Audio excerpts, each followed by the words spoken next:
ভেটকি মাছের fish fry বা ফিশ কাটলেট তো অনেক খেয়েছেন, চলুন আজকে ট্রাই করা যাক এবং বাড়িতে বানানো যাক অনেক ইজি ওয়েতে রুই মাছের ফিশ কাটলেট। রুই মাছের কাটলেট বানানোর জন্য এখানে আমরা নিয়ে নিয়েছি 4 পিস মতো রুই মাছের পেটি এবং সেটাকে সেদ্ধ করার জন্য আমরা এখানে 1 কড়া জল, তার মধ্যে 1 চামচ মতো হলুদ এবং 1 চামচ মতো নুন দিয়ে ভালো করে ফুটিয়ে নিচ্ছি। মাছগুলো সেদ্ধ হয়ে গেলে সেটার কাঁচটা বেছে এবং ছাড়িয়ে আমাদের সাইড করে নিতে হবে। মাছটাকে ভালো করে ছাড়িয়ে নিয়েছি এবং তার সাথে নিয়ে নিয়েছি আলু সেদ্ধ এবং আছে কুচনো পেঁয়াজ, হলুদ গুঁড়ো, গরম মশলা গুঁড়ো, কাশ্মীরি লঙ্কার গুঁড়ো, কুচনো ধনেপাতা, লঙ্কা কুচো এবং আদা রসুনের পেস্ট। এবারে কড়াইয়ের মধ্যে তেল গরম করে নিয়ে আমরা এক এক করে দিয়ে দেবো পেঁয়াজ কুচি। পেঁয়াজটাকে ভালো করে ভেজে নিয়ে তার মধ্যে আমরা অ্যাড করে দেবো আদা রসুনের পেস্ট, অ্যাড করে দেবো কুচনো লঙ্কা, হলুদ গুঁড়ো এবং কাশ্মীরি লঙ্কার গুঁড়ো। মশলা ভালো করে ভাজা হয়ে গেলে তার মধ্যে আমরা অ্যাড করে দেবো সেদ্ধ করে রাখা মাছগুলো। মশলা ভালো করে কষিয়ে ভাজা হয়ে গেলে তার মধ্যে আমরা দিয়ে দেবো আলু সেদ্ধ মাখাটা। তার সাথে আমরা অ্যাড করব স্বাদ মতো নুন দিয়ে ভালো করে নাড়িয়ে চাড়িয়ে নিয়ে দিয়ে দিচ্ছি আমরা 2 চামচ মতো ব্রেড ক্রাম্বস আমাদের পুরটাকে টাইট করে রাখার জন্য ভীষণ হেল্প করে এবং শেপ দেওয়ার সময় যাতে ভেঙে না যায় সেই দিকেও লক্ষ্য রাখে।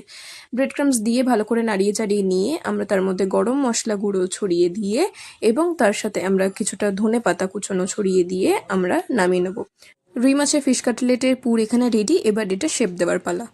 চলুন এবারে দেখে নেওয়া যাক এটাকে আমরা কিভাবে শেপ দিই। আমরা এখানে ডায়মন্ড শেপের বানিয়েছি, আপনারা আপনাদের পছন্দ মতো শেপ এখানে দিতে পারেন। দেখে নিন, আমরা এখানে একটা স্টিলের প্লেটকে উল্টো করে নিয়ে সেটা সমতল এরিয়াটায় আমরা পুরটাকে বসিয়ে দিয়েছি এবং হাত দিয়ে নিজেদের মনের মতো করে শেপ দিয়ে নিচ্ছি। আগেই বলেছি আমরা এখানে ডায়মন্ড শেপের বানিয়েছি, তো আমরা ছুরি দিয়ে সেটাকে ভালো করে প্লেটের ওপরে রেখে ভালোভাবে শেপটা দিয়ে দিচ্ছি এবং যেটা এক্সট্রা থাকবে সেটা সাইড থেকে কেটে আমরা বাদ দিয়ে দিচ্ছি যাতে ডায়মন্ড শেপটা ভালোভাবে বোঝা যায়। এবারে কোটিংয়ের পালা। প্রথম কোটটা আমরা দেব চালের গুঁড়ো। ভালোভাবে কোটটা চালের গুঁড়ো দিয়ে দেওয়া হয়ে গেলে বাকি চালের গুঁড়োটুকু ঝেড়ে আমরা সাইডে তুলে রাখবো। সবকটা ফিশ ফ্রাই এভাবে ফার্স্টে চালের গুঁড়োর কোট দিয়ে আমরা তুলে রাখবো। এরপর আমরা একটা পাতলা ব্যাটার বানিয়ে নিয়েছি ময়দা দিয়ে। ফার্স্টে ময়দার ব্যাটারটার মধ্যে এপিট ওপিট করে ভালো করে ডুবিয়ে সেটাকে আমরা কোটিং দেব ব্রেড ক্রাম্বসের। ভালো করে ব্রেড ক্রাম্বসের কোটিং দিতে হবে ময়দার কোটিংটা দেওয়ার পরে, যাতে কোনো দিক থেকে বাদ না রয়ে যায়।